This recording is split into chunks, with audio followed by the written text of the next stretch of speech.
part 1 po, we would like to know about your student life. Start, where did you study in college and what was your course of choice?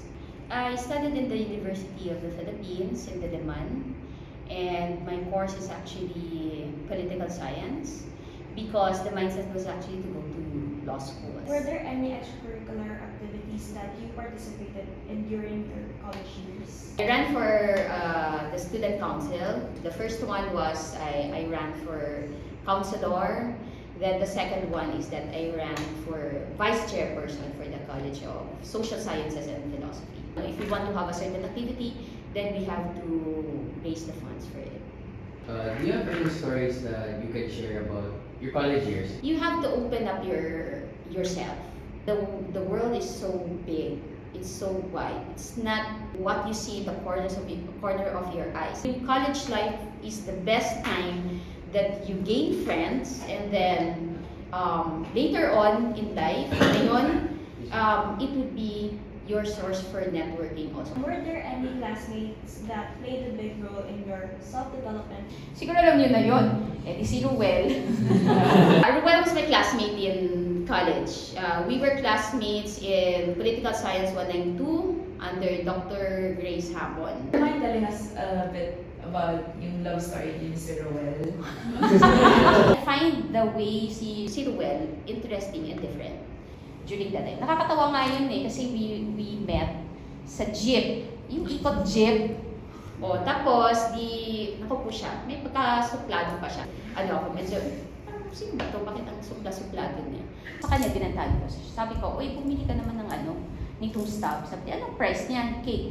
Dahil bibili ako dyan, may condition lang ako. Sabi niya, ano yun? Samahan mo akong mag-breakfast. O, di ba? Ang baduy. After that, we became boyfriends and girlfriends. We got married. We have one child. So, part of this like more of your career po. How were your first few years in BDO po? Ang pinaka-focus talaga ng responsibility ko here is actually with risk management - remedial management unit. So, ibig sabihin, from the word remedial itself, o diba remedial? So, nire-remedy mo na. So, it means, okay, ano na talaga siya? Parang dapat isa-salvage mo na. So, something is wrong already. May responsibilities ka also as a bank to your depositor. So, that's why kailangan maganda yung mga accounts, di ba? And also, syempre, meron kang the client. You also have to look at the side of your clients. Kasi sila din naman public din yan eh. So, titingnan mo din how you will be able to help them. So, yun yung challenging part actually.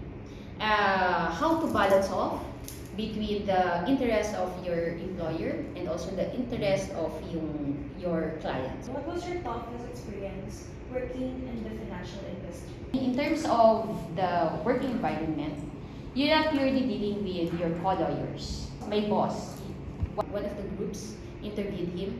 He's not actually a lawyer. So, you have to deal with that. Syempre, ang mindset niya hindi law. Sa kanya business, sa'yo, to some extent may legal. How I will marry the legal aspect of things. Kasi otherwise, magka-clash kayo. So you have to find middle ground wherein you can marry both in order for you to hit the business needs. It's a different endeavor. And then it becomes also your niche. You take that opportunity. You have a specialization now. What are your biggest mistakes that hindered you from attaining your goals? Sorry pero wala akong makitang talagang biggest mistake. I consider something as a mistake if you do it repetitively. Parang tuition fee mo, baon mo, na parang okay, I learned something from it. So it's not a mistake. But if you keep on repeating it, then it becomes a mistake.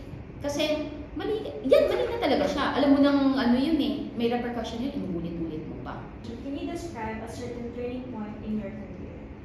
Maybe that one I was describing earlier, yung I went to Manila, yung Meralco, physically and mentally draining, and at the same time parang wala na akong masyadong time with my daughter. Since I would like to experience the litigation, yung hardcore litigation talaga. So that's why I went to another industry. And then yun, I think that was the turning point for me to make a decision na okay, I think ang niche talaga, and I'm mas capable ako, is really more of in the financial institutions. What advice or message would you give to your 20-year-old self? Well, I could have, loosened a bit on myself and widen pa my network with my friends. I could have joined the sorority probably. So lang kasi di ka naman mapapasama. Kasi ikaw naman din, nakikita mo naman yun eh. Is there one thing you wish you would have done differently in your career? I'm contented where I am. Hindi lang siya purely career, but I also get to enjoy my family, my daughter, and at the same time, I also have my personal life. I do pole dancing, as you said earlier. I do pole dancing, I do aerial stuff. Are there any specific habits or practices that you want to impart to people who are aspiring to work in the same industry as you? If you want to work in an industry like this, integrity is number one. And then you have to be trustworthy. Number two is consistency. Dapat consistent ka on how you deal with things, how you deal with your people, especially you have may manpower ka so technically you have to be consistent also on how to deal with them and be fair. Parang bata ba? Parang it should come also with a lesson behind that particular scenario. Kung bakit why are you raising this as an issue? So dapat maintindihan nila yun. You also need to know how to follow hierarchy.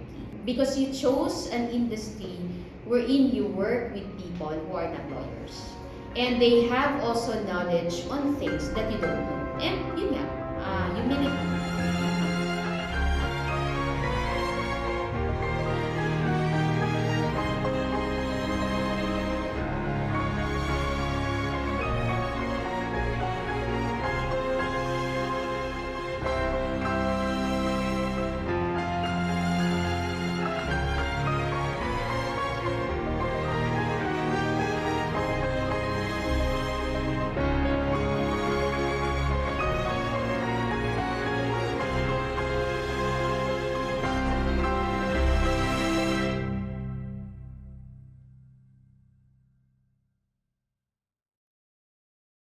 Video, we find way.